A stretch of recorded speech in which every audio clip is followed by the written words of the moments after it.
এখানে আজকে আপনারা যারা আসছেন ঢাকা জেলার সাভার, আশুলিয়া, ধামরাই, কেরানীগঞ্জ, উত্তর দক্ষিণ, দোহার, নবাবগঞ্জের নারী উদ্যোক্তা, নারী শিক্ষার্থী এবং তৃণমূল নারী নেত্রী বেশিরভাগই আছেন, যারা সমাজে নেতৃত্ব দিয়েছিলেন, আগত দিনেও দিবেন।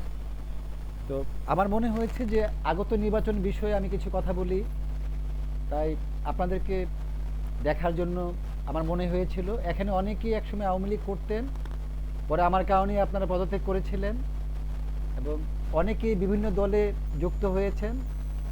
তো আপনাদেরকে আমি স্পষ্ট করে বলতে চাই, আগত জাতীয় সংসদ নির্বাচনে দোহার, নবাবগঞ্জ, কেরানীগঞ্জ, উত্তর দক্ষিণ, সাভার, আশুলিয়া, ধামরাইয়ে আপনারা ভালো মানুষকে ভোট দিবেন।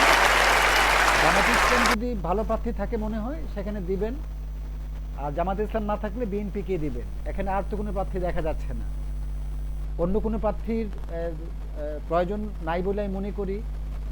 আর আমরা তো ঢাকা 4 আসনে 5 আসনে ওদিন কথা বলেছি এবং ঢাকা মহানগর দক্ষিণে কথা বলেছি, ঢাকা বিভাগীয় সমাবেশে কথা বলেছি।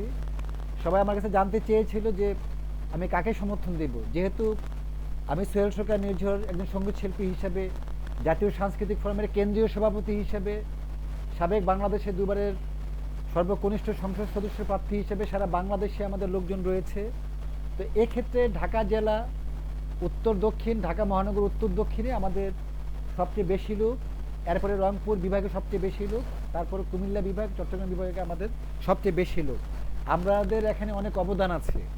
আমাদের বোনেরা, এই যে বিএনপি, জামাত বা এনসিপিতে বিতর্কিত অনেক মহিলারা রয়েছে, বিশেষ করে এনসিপি নতুন দল হয়ে এখানে অনেক অযোগ্য, অপদার্থ, কুশিক্ষিত, বেয়াদব, নীতিহীন, আদর্শহীন ছেলে মেয়ে রয়েছে যারা দুর্নীতি, অপকর্ম করে বদনাম করে ফেলছে। তাদেরকে প্রথমে আমরা সাহায্য করেছিলাম, এখন তাদেরকে বাদ দিয়েছি, তাদের সাথে মিশবেন না। আগত সংসদ নির্বাচনে আপনাদের যাকে ভালো লাগে ভোট দিবেন এবং অবশ্যই এক্ষেত্রে এনসিপিকে ভোট দেওয়া যাবে না ঢাকা জেলায় বা ঢাকা। এনসিপিতে মাত্র 4-5টা সিটকে আমি সমর্থন দিয়েছি, আসনাত আবদুল্লাহকে, সাজিদ আলমকে, নাহিদ ইসলামকে। এই 3-4টা সিটে সমর্থন দিতে হয়েছে, নাহলে ইজ্জত থাকে না। তারা আমার কাছে এসেছিল, তারা ছোট ভাই। আর বাকি যেগুলো আছে ডালপালা, এগুলো জামানত বাজেয়াপ্ত হবে ইনশাল্লাহ, চ্যালেঞ্জ করে বললাম। এনসিপিতে কোনো নারী প্রার্থী কোথাও পাশ করবে না, এগুলো জামানত বাজেয়াপ্ত হবে। জামাত ইসলাম আগে সে ভালো করবে। এখন যার যার যার যাকে ভালো লাগে ভোট দিবেন। আমার আপনাদেরকে ডাকাবার উদ্দেশ্য হলো, আপনারা সংসদ নির্বাচনের পরে উপজেলা নির্বাচন হবে, আপনারা 22 চেয়ারম্যান নির্বাচন করার জন্য প্রস্তুতি নিন। সাভার, আশুলিয়া, ধামরাই, দোহার, নবাবগঞ্জ, এগুলোতে প্রতিটি এলাকায় আমরা 22 চেয়ারম্যান প্রার্থী দেব স্বতন্ত্র অবস্থান থেকে, এবং আমি নিজ দায়িত্বে জনগণের প্রত্যক্ষ ভোটে পায়ে হেঁটে আপনাদেরকে বিজয়ী করে আনবো ইনশাল্লাহ। আর কোনো দলের হলে সেক্ষেত্রে আপনাদেরকে আমি সাহায্য করতে পারবো না, কারণ এটা আমার নীতির বাইরে যাবে। আমরা ব্রিটিশ আমল থেকে আমার পরিবার জনসেবা করে সারা বাংলাদেশে, দাদুর আমল থেকে, বাবার আমল থেকে, মায়ের আমলে, এখন নিজেও নিঃস্বার্থভাবে আপনাদের পাশে আছি। আমাদের কোনো দল লাগে না।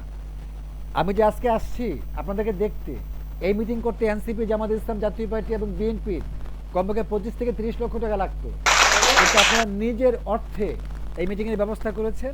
আমি পায়ে হেঁটে আপনাদেরকে দেখতে আসছি। এতে বিএনপি, জামাত, জাতীয় পার্টি এবং এনসিপির মানুষরূপী জানোয়ারদের ঘুম হারাম হয়ে যায়। সারা বাংলাদেশে কিছু কুলাঙ্গা, যারও সন্তান, মহিলা এবং পুরুষ আমার শত্রু হয় শুধু শুধু আমাদের জীবন যাত্রা সম্বন্ধে না জেনে। প্রিয় বোনেরা, আপনাদের মাধ্যমেই এখান থেকেই আমরা আগত জাতীয় সংসদের পরে আমরা মহিলা 22 চেয়ারম্যান, মহিলা কাউন্সিলর, মহিলা মেম্বার দিব সারা বাংলাদেশে, সকল জেলা, মহানগর, উপজেলায়। আপনারা মানসিকভাবে প্রস্তুতি নিন। এখানে আপনারা যারা আমার অনুসারী, যারা আমাকে ভালোবাসেন, শ্রদ্ধা করেন, আমি সব সময় আপনাদের পাশে ছিলাম এবং থাকবো। আমার কোনো দল লাগবে না। এবার যে নির্বাচন, সংসদ নির্বাচন হবে, যে ইচ্ছা সেই আসুক, এতে আমাদের কোনো প্রভাব পড়বে না, কারণ এমপি এগুলো কোনো গুরুত্বপূর্ণ পদবি না আমাদের কাছে। আমরা বাচ্চা বয়সে এগুলো করে আসছি। আর আপনাদের জন্য, যেহেতু আমাদের নারী উদ্যোক্তা নিয়ে আমি কাজ করি, 25 বছর নারী শিক্ষার্থীদেরকে নিয়ে কাজ করি সারা বিশ্বে, সেক্ষেত্রে আপনাদেরকে চেয়ারে বসাতে পারলে এটা আমার ভালো লাগবে। এক্ষেত্রেই আমার আশা, এক্ষেত্রে আপনাদের সাথে নিয়ে আমার পথ চলা। যে কোনো প্রার্থীর বিরুদ্ধে আপনাদেরকে প্রার্থী করে যে কোনো উপজেলায় জামানত বাজেয়াপ্ত করে ছেড়ে দেব ইনশাআল্লাহ। আমাদের উপর ভরসা রাখেন, আল্লাহর উপর বিশ্বাস এবং ভরসা রাখেন। আমি আপনাদের পাশে আছি, আমি আপনাদেরকে দেখতে আসছি। আমি এনসিপির কোনো মানুষ কোথাও গেলে এখন সাথে রাখি না, এগুলোকে দেখলে আমার বিরক্ত লাগে। এনসিপিতে যেই মহিলা পুরুষগুলা ছেলে মেয়েগুলো আছে 98% ওরা মানে বেশিরভাগই তারা রাজনীতি জানে না এবং কুশিক্ষিত প্রকৃতির লোভী। তাদের মাঝে কোনো দেশপ্রেম নাই, তারা জুলাইকে বিক্রি করছে। মাঝখান দিয়ে আমার 1500 ভাই বোন শহীদ হয়েছে, 22 থেকে 25,000 আমার ভাই বোন পঙ্গু হয়েছে। আমি বাংলাদেশের প্রথম জুলাই যোদ্ধা এবং মাস্টার ট্রেনার। জুলাই অভ্যুত্থানে আমার অবদান ছিল বেশি, অর্থনৈতিকভাবে, সামাজিকভাবে।